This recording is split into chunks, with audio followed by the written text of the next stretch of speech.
and welcome to tonight's Hangout, MyMoon CosmoQuest X Hangout with Will Pomerantz from Virgin Galactic. In case anybody's wondering, I'm just going to say it. I've got my name tag there in Wichita State colors because I apologize for everybody's brackets that they're messing up, but I am a Wichita State alumni, so I'm just giving the shout out to my shockers this week. Maybe they'll go on after Saturday, maybe they won't. Remains to be seen. Anyway, thank you again for joining us tonight, and let's go ahead and get this thing rolling since we're a little bit delayed. But our guest with us this evening is Will Pomerantz with Virgin Galactic. He's the Vice President for Special Projects at Virgin Galactic, though he is formerly the Senior Director of Space Prizes for the XPRIZE Foundation, and I know of Will primarily through the Lunar XPRIZE. So welcome, Will. And the Virgin Galactic and the private space industry is really exciting. I was looking at the website earlier today, and it was a lot of great stuff on it and really exciting stuff. But I want you to start off by telling us what it means to be a vice president for special projects for Virgin Galactic. Sure. Well, hi, Andy, and hi, Pamela. Hi, everyone who's watching. Thanks for having me on. I love my job title because it can mean whatever I need it to mean. It's sort of funny because, I'm VP for Special Projects. Well, I work at a space line. The whole thing in and of itself is kind of a special project. So it gives me a pretty broad license to work on a wide range of fun things. Broadly speaking, I help the company work on everything that is not space tourism. Obviously, space tourism is our core business. It's what people associate the brand with. It's something that's really important. It's something that I'm excited about and happy to contribute to. But it's not the only thing that we're doing. We're also involved in a number of other opportunities. For example, using Spaceship Two, our suborbital spacecraft, that same vehicle that our space tourists are going to fly on, is also a great platform to do science, to do education, to do inspirational work. And that's something that really appeals to me. My background is in science. So when I think about using that novel platform as a way for young scientists and really scientists and engineers of all ages to do new sets of experiments, I get really excited about that. Another thing I've had the pleasure of working on is something called Launcher One. This is something we just announced this past summer.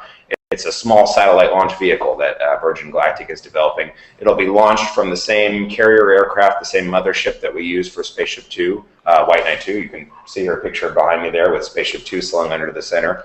We can sort of take Spaceship Two off the racks and put on a two-stage liquid rocket vehicle called Launcher One, and carry 500 pounds or so of payload up into space for prices below $10 million, which is another thing that I'm quite excited about. So I get to work on both of those. I get to do kind of a random hodgepodge of other things, whatever helps the mission. Great. And that just as someone who's really on the outside of the private space industry, you hear a lot more about the possibilities of being able to send people up into space, to individuals, and being able to bring that price down for them. But you don't really tend to hear much about the science that could be done with that. And that's, I think, in some ways is exciting me more because I don't think I'll ever get to go up. So the science is really what excites me. Can you say a little bit more about things or maybe things you would like to see done in terms of science? Sure. Well, first of all, I hope you do get to go up, and I think we're reaching the point where you will be able to. If it's something that's important to you and something you want to work towards, it may not be something you buy on a whim, but it is something now that you can save up for and make that big purchase the way that people have done for years with cars or with vacation homes or things like that. But yes, I think definitely people haven't fully come to appreciate the novel opportunities for doing science, for doing educational opportunities. With vehicles like Virgin Galactic and a lot of the other interesting things that are coming up onto the market now, it's just so dramatically reduced the cost of doing anything in space. We haven't necessarily changed the price per pound or the price per kilogram all that much, but we've made it so you no longer have to buy in these massive chunks. One analogy that I use is that with traditional rockets, they work really well. Maybe you could say they're a good value for what they can deliver. But it's like if you went to buy a car and you could only buy an 18-wheeler. 18-wheelers are great. There is a place for 18-wheelers. But if you're just turning 16 years old, that's probably not the first thing that you want to buy. You're probably looking for, a more economical two-door car. To say nothing of bicycles and roller skates and other things that are just as appropriate. Now I think we're starting to see the space equivalent of two-door cars and Segways and bicycles and roller skates coming onto the market. And that's exciting to me because, we've entered the realm where it is entirely feasible that your local middle school could hold a bake sale, and as a result of that, fly an experiment into space. And I get really touched by what that's going to do for inspiring those kids, but also about what the results are going to emerge from that. We just haven't had that many experiments done in a totally novel research environment of outside of the atmosphere and essentially free from the effects of gravity. When we have a lot of experiments there, we're going to see all kinds of things that completely open our eyes. Awesome. Very cool. So those of you that maybe just jumped on with us tonight is Will Pomerantz, Vice President for a Special Project with Virgin Galactic. And of course, always with me is Pamela Gay from CosmoQuest X. Always excited to have Pamela. Don't forget, you can ask questions or leave comments either in the chatting on YouTube or in the event page for this Hangout on the MyMoon Google Plus event page. Or you can use Twitter, use the hashtag MyMoonLPI. You can see it there on my lower third. So when I was, again, on the website when I was looking, it said you did this, the Virgin Galactic did tests with people, I believe they said from like 18 to 88 years old, to see on the who could physically and mentally be able to do this. And it says like 93% of people actually would be able to pass to do that. So what kind of things do they look at? Sorry, you cut out right at the end of your question. Could you repeat it?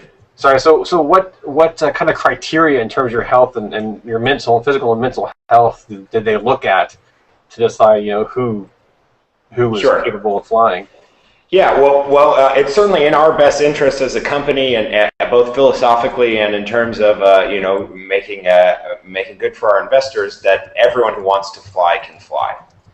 This is a pretty different experience than riding, on a Saturn V or a Soyuz or even the space shuttle. You're not going all the way to orbit; you're going suborbital, and the amount of energy that's involved in that equation is just much less than going orbital. If you think back to your high school physics classes, or maybe some of you watching are in your high school physics classes right now, you sort of think classically about potential energy and kinetic energy. If you want potential energy, that's mgh. That's all we're doing on a suborbital flight. We're taking it up to altitude, but we're not giving you that velocity, that kinetic energy that's required to go orbital. And really in that equation, the 1/2 mv squared term, the kinetic energy term, is almost all of the energy involved in going to orbit. So we just don't have to deal with as much energy. We don't have to gain it at the beginning of the flight. We don't have to lose it towards the end of the flight. And so that allows us to keep the stresses on our astronauts, on our crew, on our vehicle that much lower. As you said, we had over 90% of our prospective passengers, which was this broad range from teenagers all the way through people in their late 80s, pass our full training on the first try. And we think that essentially everyone will be able to pass it with a little additional training. Now, we do want people to be quite well prepared for this.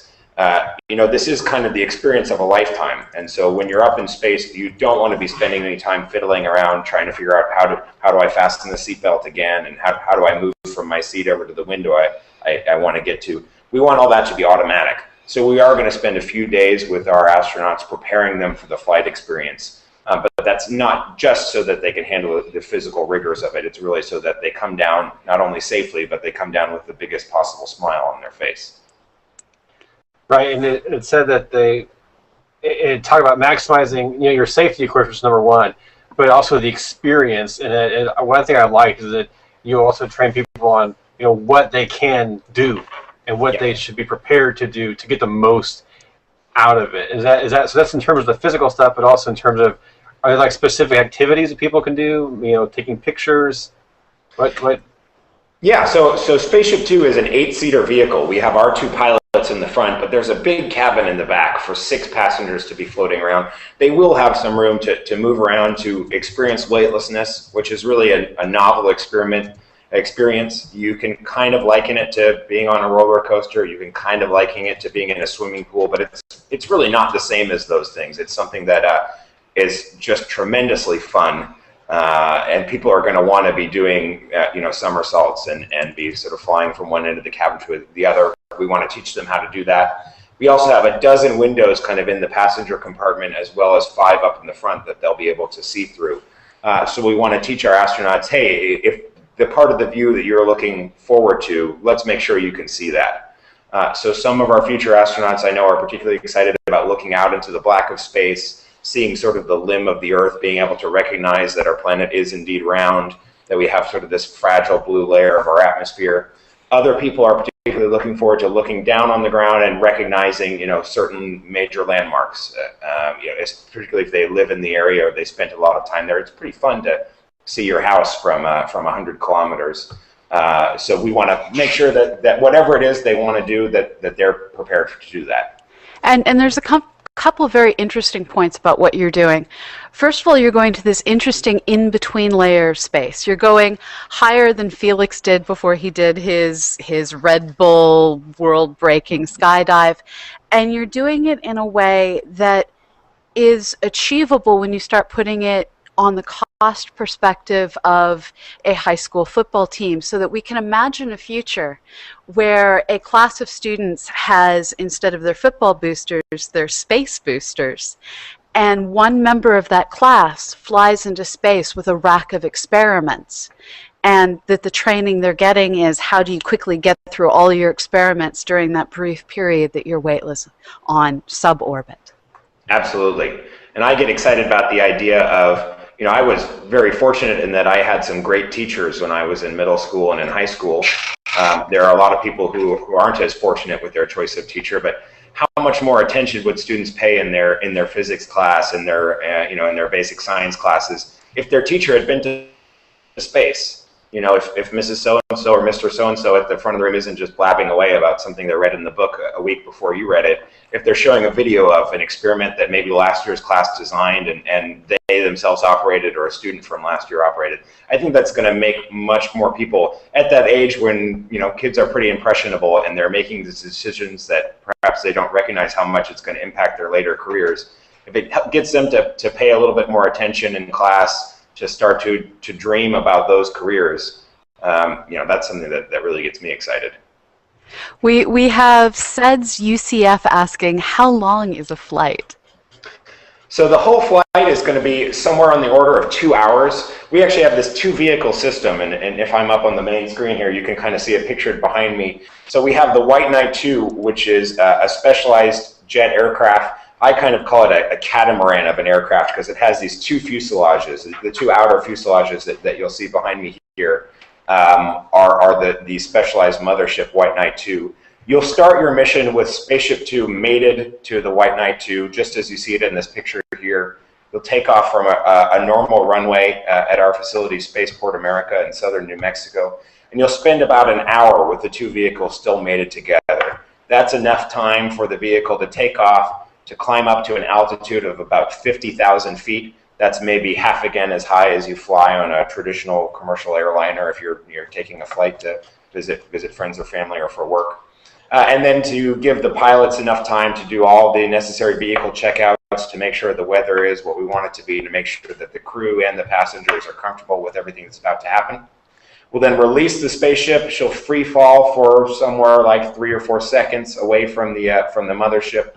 Light up her rocket engine. That's going to give you a nice boost. It's going to kick you up to about 3.5 or 4 times the speed of sound. So you will break the sound barrier. You will be moving pretty quickly, and you'll just take that thing straight up.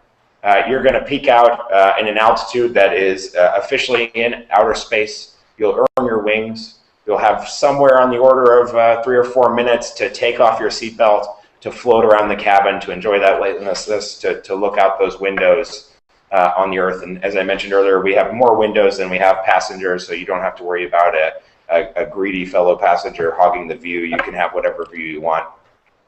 And then we're coming back home. Spaceship 2 does this really unique reentry system called feathering the wings, and I'm happy to talk about that later. But that's just a way that we make sure that you gently and safely come back into the environment, into the atmosphere. You come home safely every time. And then we actually land as an unpowered glider, much like the space shuttle did, on the very same runway that you'd taken off from. So it'll be something like 2 hours from wheels up to wheels stop. Will it always be the exact same runway, or is there, like, my fantasy is to be able to get my Virgin Galactic suborbital transcontinental ticket someday in the future? Yeah, we would definitely love to do that. If you hear Sir Richard Branson, our founder, talk, that's absolutely on his radar screen as something we want to do.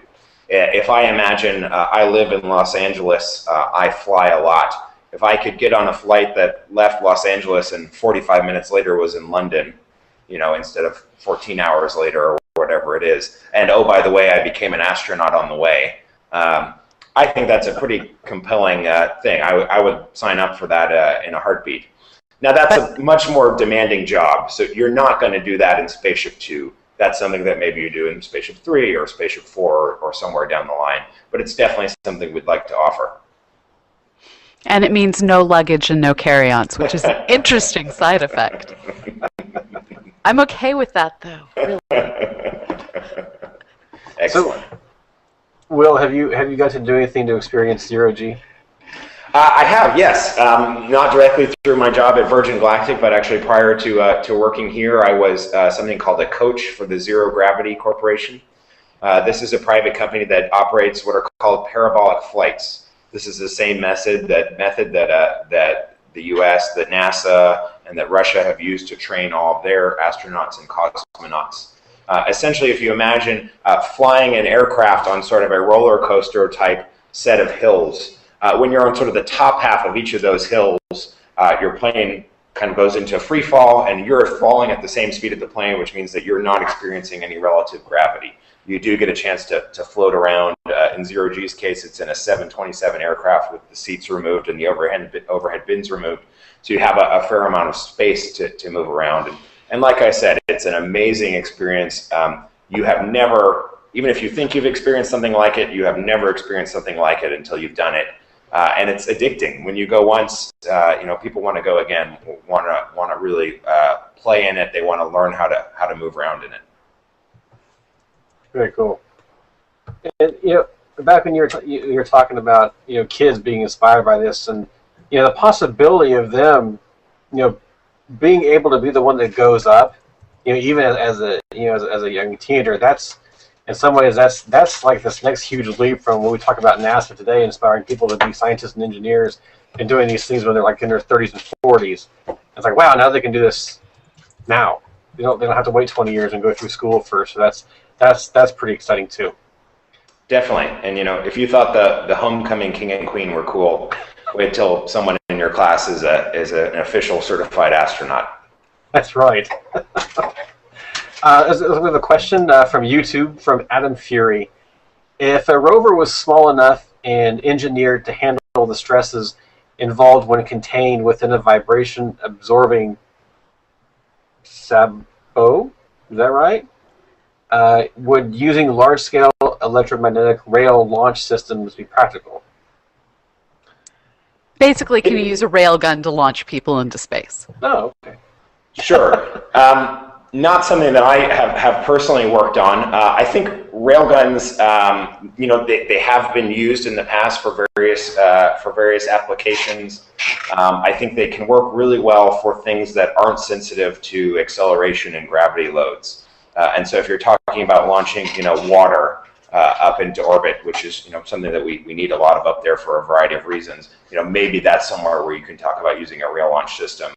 Putting people on top of it is probably going to be hard, and even as the question said, designing a rover that can handle those G loads is going to be pretty hard. You're going to have to really engineer that thing to handle a lot of stress, and you might have gotten to the point where it doesn't make more sense than just sticking with a more conventional launch that may be more expensive in other ways, but allows you to save so much time and mass on the rover structure. And for those of you that don't know what a railgun is, the idea is You literally have a set of rails that are some feasible length that you can fit at your launch facility, and you use the length of those rails to accelerate a metal object using magnets. It's the same technique that is used at a lot of the Six Flags roller coasters for their Iceman roller coasters that have that magnetic force that launches them out of the turnstiles. Now, the problem with things like this is you only have that short distance to accelerate the spacecraft.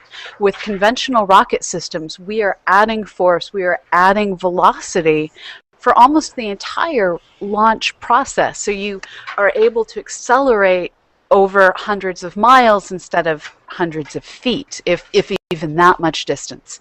So to go from 0 to 15 kilometers per second in a city block is a much more bone-breaking phenomena than going from 0 to 15 kilometers per second over 200 kilometers. So, at the so it's in New Mexico, where you have this what they call the Spaceport America, I believe is what it's called. So, was the runway for that pretty much as long as the shuttle runway when it would land? You know, it's not as long as the SLF, if I'm recalling the length for that off the top of my head correctly. You know, we could essentially take off from almost any runway in the world. We don't, because we want to make sure that we have a runway that's good enough for us to use, you know, a variety of weather conditions and where we have plenty of safety margin. You know, if you're building something from scratch, you may as well build it to be as robust as possible. But if you look at the White Knight again behind me, you know, that's a really big wing. Yeah. And you see it's got 4 jet engines there, so that's a really overpowered aircraft. If you have a chance to see this vehicle take off, particularly when it doesn't have a White Knight 2 on top of it, I mean, this thing looks like it uses only a couple feet of runway and then can take off nearly vertically. It's a really powerful aircraft. It's a little different when you have a full complement of astronauts and fuel in the spaceship. It needs a little bit more of that runway, but we don't need miles and miles and miles of runway. We need sort of a more normal length, like you'd see at a lot of commercial and general aviation airports around the world. Well, and you also have the benefit that your feathering technique for coming back down through the atmosphere drops a lot of speed off your system in ways that the space shuttle didn't experience. The space shuttle came in and its inclined landing followed by S-turns. S-turns aren't quite as efficient as basically pretending to be a badminton birdie. And your technique of pretending to be a badminton birdie slows you down so much that you don't need the long runways that the space shuttles required. Okay. Sorry, I thought there was a follow-up to that, but I guess not. We have another question from Nick. Asking, what has been the biggest challenge for Virgin Galactic so far? It's sort of been tying together a lot of little challenges and getting a fully integrated system that works, and it works the way we want it to every single time. You know, our prototype vehicle system, this is Spaceship 2. As you can guess, it follows onto a vehicle called Spaceship 1. And that was up and flying in 2004. That's the vehicle that won this thing called the Lunar XPRIZE, this international competition for the first privately built vehicle to safely carry human beings into space. So we knew that the core technologies all worked even back then when that vehicle first flew in the summer of 2004, and especially by the time it had completed all of its XPRIZE winning flights in October of 2004. But there's a difference between having a test flight vehicle, a test pilot's vehicle that goes up a couple times, and building something that really will be a robust business that can fly when we want it to, how we want it to, with a full complement of astronauts or of research payloads, or ideally, you know, being able to accommodate either of the above on a flight. So scaling up that system, you know, we call it Spaceship 2. You know, maybe we should call it some higher number than that, because it's not as though we just stuck the blueprints for Spaceship 1 in a photocopier and we hit enlarged 2x on it. It's a much more demanding job than that, to get the propulsion to work right, to get the thermal protection to work right, to get the aircraft, the mothership to work right. No one of those problems is insurmountable, and indeed, even the combined set of all of them isn't insurmountable. But getting all those things to link up exactly right is certainly a challenge. We've had some brilliant people working on it for a while. We're getting awfully close now to the day that we've all been looking forward to when we enter into commercial service. What's kind of neat is all of the different levels of difficulty that you've had from, well, NASA spacesuits are almost entirely custom made for people of specific known body types. Astronauts don't exactly have a variety of shapes and forms. They're military standard in a lot of ways, and you're having to come up with ways to have modular plug-and-play spacesuits, and you're needing to meet all the Americans with Disabilities Act's requirements and so many other crazy things that military and governmental-based space agencies don't have to fight. And when people question why it's taking so long, well, there's a difference between getting certified as a military pilot in an F-14 and creating a Boeing 747 that allows grandma to get on in the back in her wheelchair.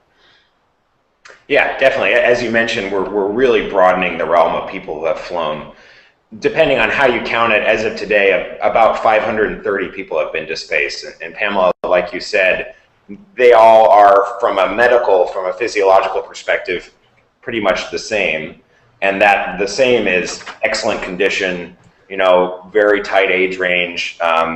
For a long time, there were extremely rigorous height brackets. You couldn't be any shorter than X or any taller than Y.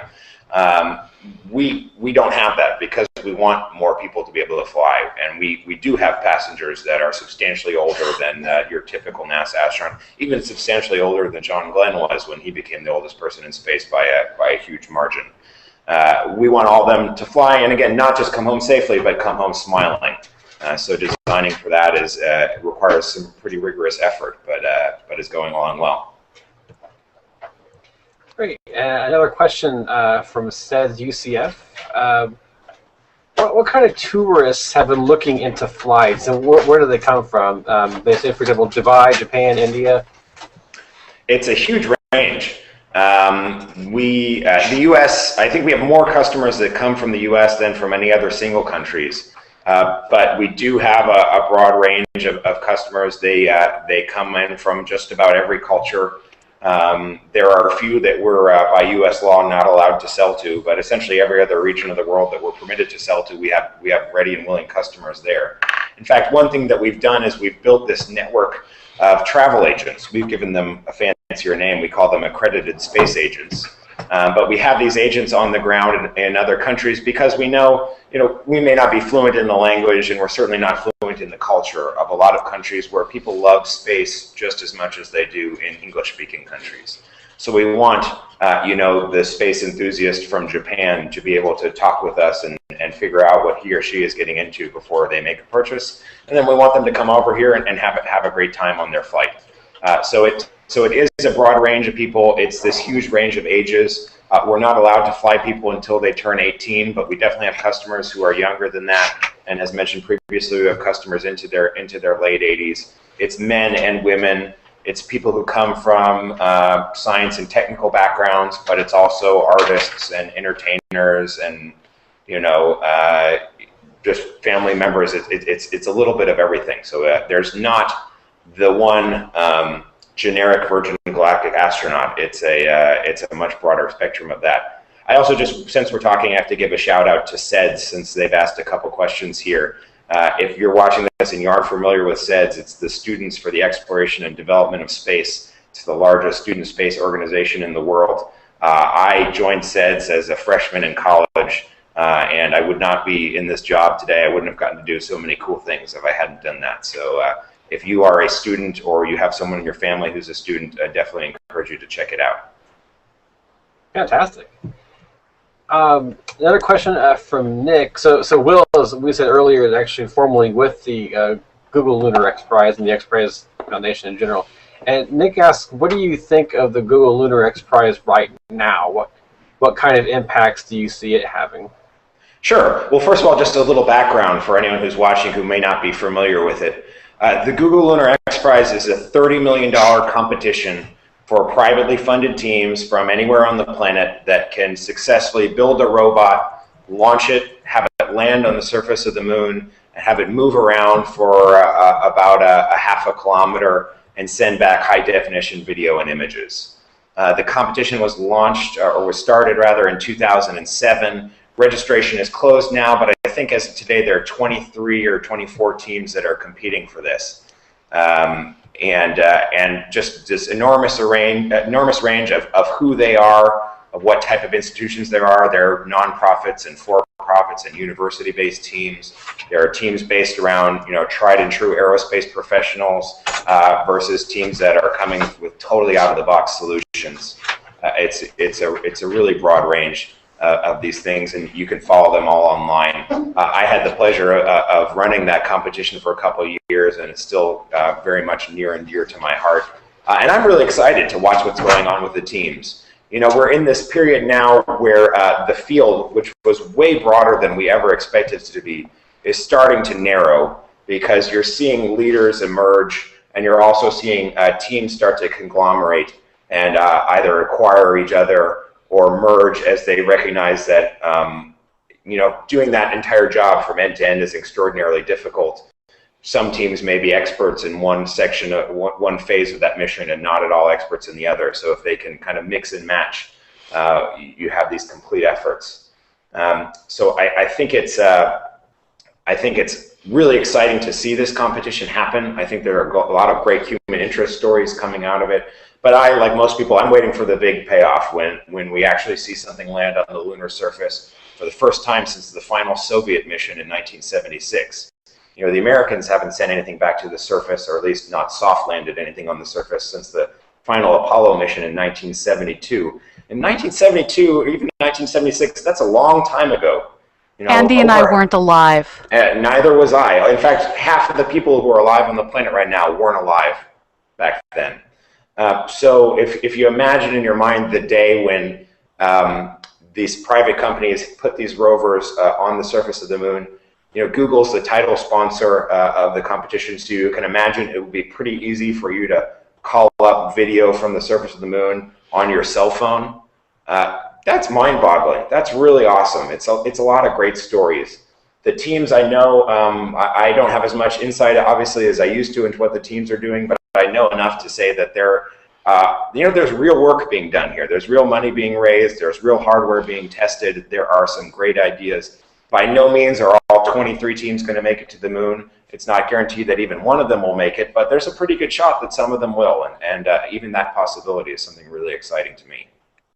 And what's amazing is the Google Lunar XPRIZE people have really done some amazing work to use this as an opportunity to educate people about space exploration. The Moonbots Challenge has kids designing robots to explore their own, admittedly tabletop version of the moon. And just like we're seeing with the real teams that are competing, you have the walkers, you have the rovers, you have all the different ways of getting those 500 meters.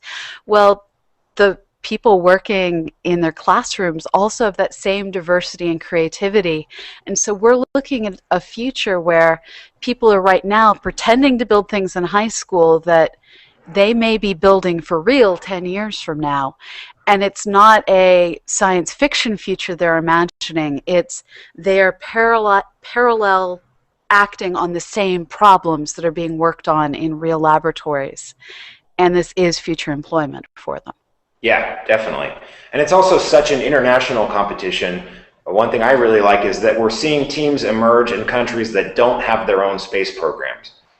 Right now, I think 20 or so of the teams are at a team summit that I think just started a few hours ago that's in Chile. Chile does not have a national space agency, certainly not one of the level of prestige of a NASA or of a Russian space agency or Chinese space agency, but there's a team there. There are teams in Hungary. There are teams in all these other countries where, again, maybe if you are an interested citizen, whether you're a student or a parent or a community leader, you didn't have that ability necessarily to take your kids on a field trip to the local space center because there wasn't one.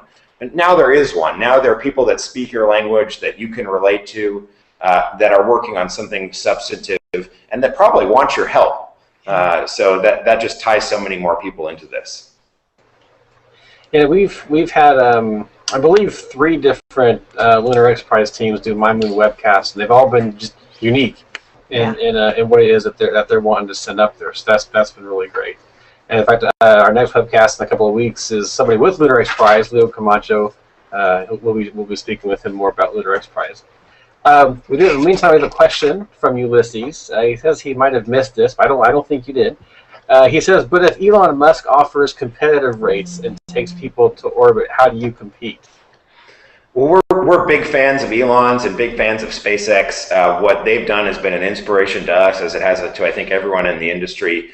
They have put their money where their mouth is and just demonstrated incredible results. So I have every confidence that they are going to be doing that. But even with the great breakthroughs that they've made in price for their payloads, they're still offering a very different service than they are. And even at their lowest imaginable price, they're going to be a lot more expensive than we are.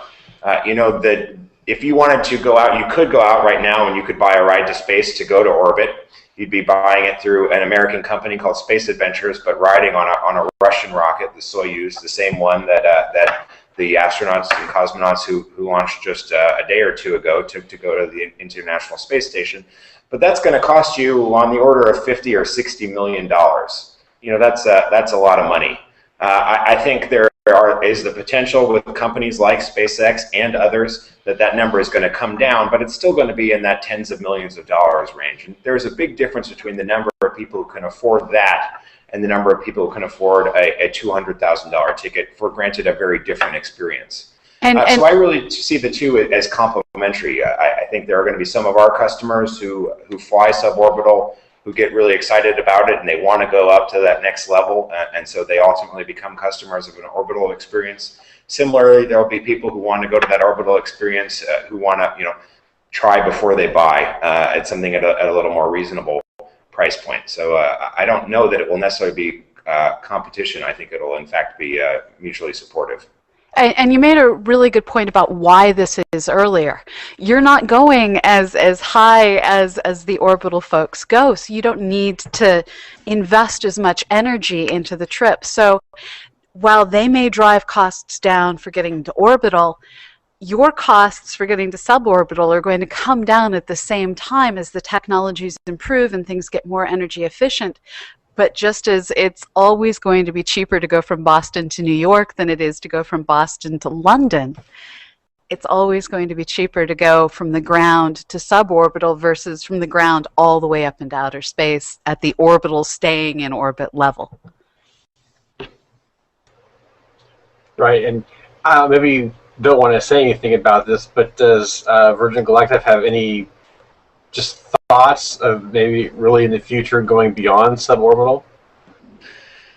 It's definitely something in the long run we would love to do. If you've ever heard Sir Richard speak, you know that he's an ambitious guy and he's open to all kinds of ideas. He's always thinking, 10 chess moves ahead. So yeah, absolutely. If you ask him, he would love for us to be doing suborbital today and point to point tomorrow and orbital the day after that, and then hotels on the moon the day after that. We're not necessarily actively working on many of those things, although in the specific realm of orbital, in a way we are, because now we have this Launcher One program. Now that's not humans, it's only for smaller satellites, but it's going to teach us some of the lessons and help us to develop some of the technologies that might eventually feed into a human orbital program down the road. Great. Another question from Nick. When do you think we might start seeing space hotels? It's a great question, and it could be soon. Those of you who aren't already familiar with a company called Bigelow Aerospace, go to Google as soon as this Hangout is over and look it up. They are doing some really amazing things with space stations that are actually inflatable, which allows you to launch them on a smaller rocket and develop this sort of big free space in outer space that you can float around in. They just a month or two ago announced a deal with NASA where they are going to carry one of these things up and mount it to the International Space Station. They've already flown a few prototype units, but this will be the first time that we've had human astronauts going into one of these inflatable hotels. That flight isn't happening, I think, for a couple of years now, but it's not that far off. And I'm pretty confident that once they've demonstrated that you can do it, there are people who will do it. They still have to solve the problem of it doesn't do you much good to have a hotel if no one can get to your hotel. So we need the whole industry to develop to the point where you can get the trip to the hotel as well as having the hotel itself. But all this stuff is real. It's not science fiction anymore. It's things that real professional men and women are working on, and real men and women are purchasing tickets for. Great. Oh, sorry, I was muted. Great. Well, Will, I think we're going to wrap up here. So I want to just warn you here in a few minutes, we're going to kind of ask you for some final words that you might have. So while you're thinking about that, does anybody out there have any final questions you want to ask Will about the Virgin Galactic or maybe even the Lunar XPRIZE? Because he has been involved with both, of course. And so we're seeing Jose Molina is asking or stating, as a student and space enthusiast, what can I do to get students interested in formulating experiments to be flown with Virgin Galactic? That's a great question, and actually it leads right into the final remarks that I was going to make. I've been a space geek for a long time. I love my job. I love the industry I work in, and I think that this is a particularly fascinating time to be involved in space exploration, because something is true now that has really never been true in the past, and that is that every one of you who's watching this Hangout or watching it later on YouTube, regardless of how old you are, what country you're from, what grades you got in school, you can get involved in space right now. And not just as a passive consumer who's watching this on the television. You can start doing real substantive things right now.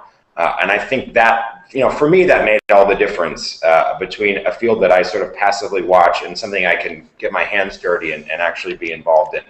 There are great programs, whether it is something like Moonbots, where you are doing hands-on educational work with Lego sets, but you are also now starting to see schools build these things called CubeSats, which are actual satellites that are not much bigger than your fist. They're 10 centimeters to an edge. You can build those without a whole lot of expertise and without a whole lot of money and actually send something into space.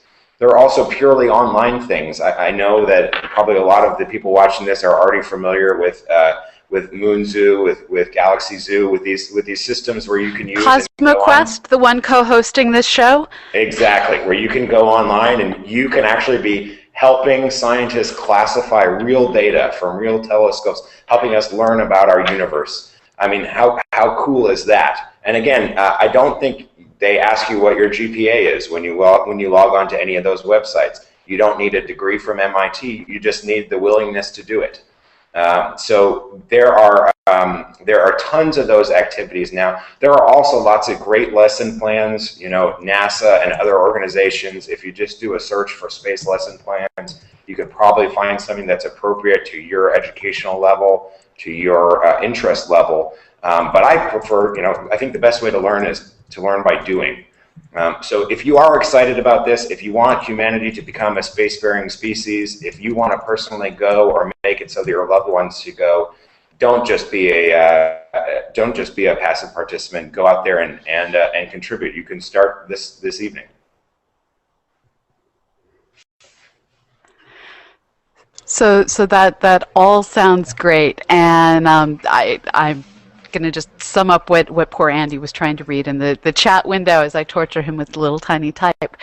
What you brought up with citizen science is such a powerful thing. With CosmoQuest, we've actually shown, with both data related to the moon and with Vesta, that the public's results are just as good as the professionals' results. And we're working on drafting up the papers to publish that. You can see the graphics that show this on our blog, and so you can go out and you can be a meaningful part of allowing NASA to do research it couldn't do any other way, because we simply don't have the human resources to do what thousands of people logging into their computers can do from home.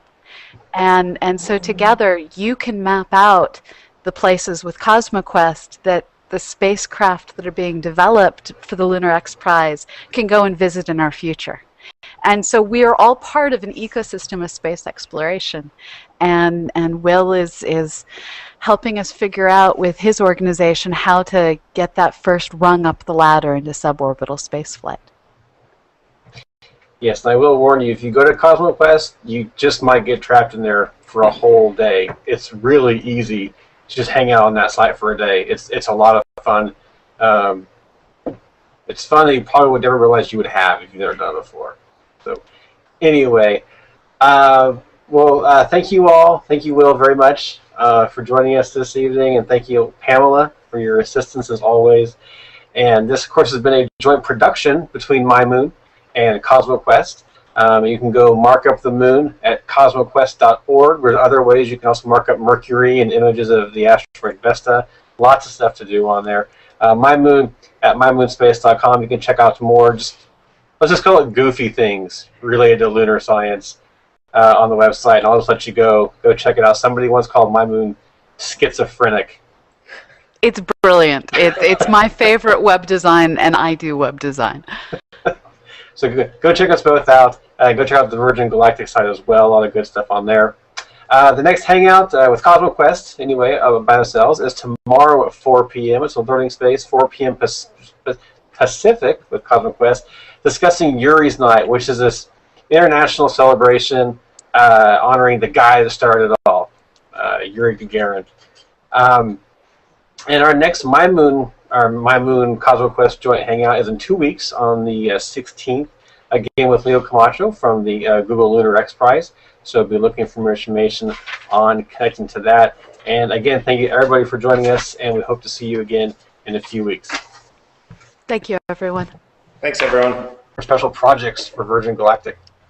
Sure. Well, hi, Andy, and hi, Pamela. Hi, everyone who's watching. Thanks for having me on. I love my job title because it can mean whatever I need it to mean. It's sort of funny because, I'm VP for special projects. Well, I work at a space line. The whole thing in and of itself is kind of a special project. So it gives me a pretty broad license to work on a wide range of fun things. Broadly speaking, I help the company work on everything that is not space tourism. Obviously, space tourism is our core business. It's what people associate the brand with. It's something that's really important. It's something that I'm excited about and happy to contribute to. But it's not the only thing that we're doing. We're also involved in a number of other opportunities. For example, using Spaceship Two, our suborbital spacecraft, that same vehicle that our space tourists are going to fly on, is also a great platform to do science, to do education, to do inspirational work. And that's something that really appeals to me. My background is in science. So when I think about using that novel platform as a way for young scientists and really scientists and engineers of all ages to do new sets of experiments, I get really excited about that. Another thing I've had the pleasure of working on is something called Launch. And welcome to tonight's hangout, MyMoon CosmoQuest X hangout with Will Pomerantz from Virgin Galactic. In case anybody's wondering, I'm just going to say it. I've got my name tag there in Wichita State colors because I apologize for everybody's brackets that they're messing up, but I am a Wichita State alumni, so I'm just giving the shout out to my shockers this week. Maybe they'll go on after Saturday, maybe they won't. Remains to be seen. Anyway, thank you again for joining us tonight, and let's go ahead and get this thing rolling since we're a little bit delayed. But our guest with us this evening is Will Pomerantz with Virgin Galactic. He's the Vice President for Special Projects at Virgin Galactic, though he is formerly the Senior Director of Space Prizes for the XPRIZE Foundation, and I know of Will primarily through the Lunar XPRIZE. So welcome, Will. And the Virgin Galactic and the private space industry is really exciting. I was looking at the website earlier today, and it was a lot of great stuff on it and really exciting stuff. But I want you to start off by telling us what it means to be a vice president for one. This is something we just announced this past summer. It's a small satellite launch vehicle that Virgin Galactic is developing. It'll be launched from the same carrier aircraft, the same mothership that we use for Spaceship Two, White Knight 2. You can see her picture behind me there with Spaceship Two slung under the center. We can sort of take Spaceship Two off the racks and put on a two-stage liquid rocket vehicle called Launcher One, and carry 500 pounds or so of payload up into space for prices below $10 million, which is another thing that I'm quite excited about. So I get to work on both of those. I get to do kind of a random hodgepodge of other things, whatever helps the mission. Great. And that just as someone who's really on the outside of the private space industry, you hear a lot more about the possibilities of being able to send people up into space, individuals, and being able to bring that price down for them. But you don't really tend to hear much about the science that could be done with that. And that's, I think, in some ways is exciting me more, because I don't think I'll ever get to go up. So the science is really what excites me. Can you say a little bit more about things or maybe things you would like to see done in terms of science?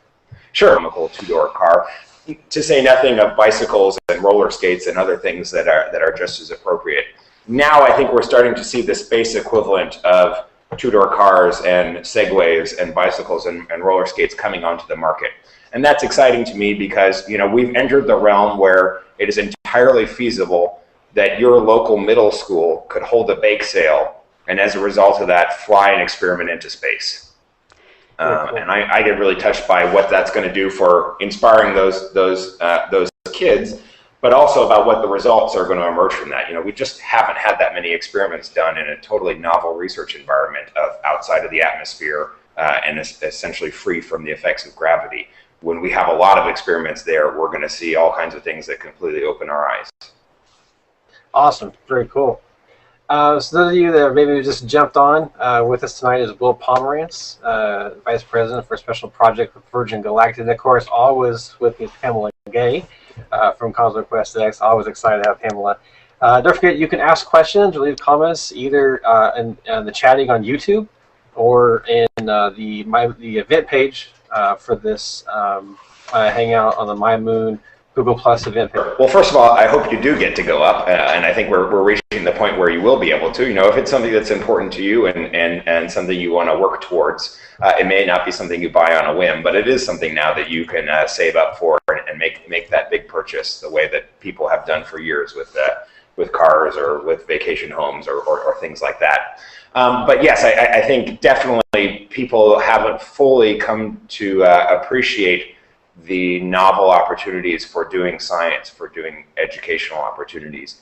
With vehicles like Virgin Galactic and a lot of the other interesting things that are coming up onto the market now, it's just so dramatically reduced the cost of doing anything in space. We haven't necessarily changed the price per pound or the price per kilogram all that much, but we've made it so you no longer have to buy in these massive chunks. One analogy that I use is that with traditional rockets, they work really well. Maybe you could say they're a good value for for what they can deliver. But it's like if you went to buy a car and you could only buy an 18-wheeler. 18-wheelers are great. There is a place for 18-wheelers. But if you're just turning 16 years old, that's probably not the first thing that you want to buy. You're probably looking for a more economical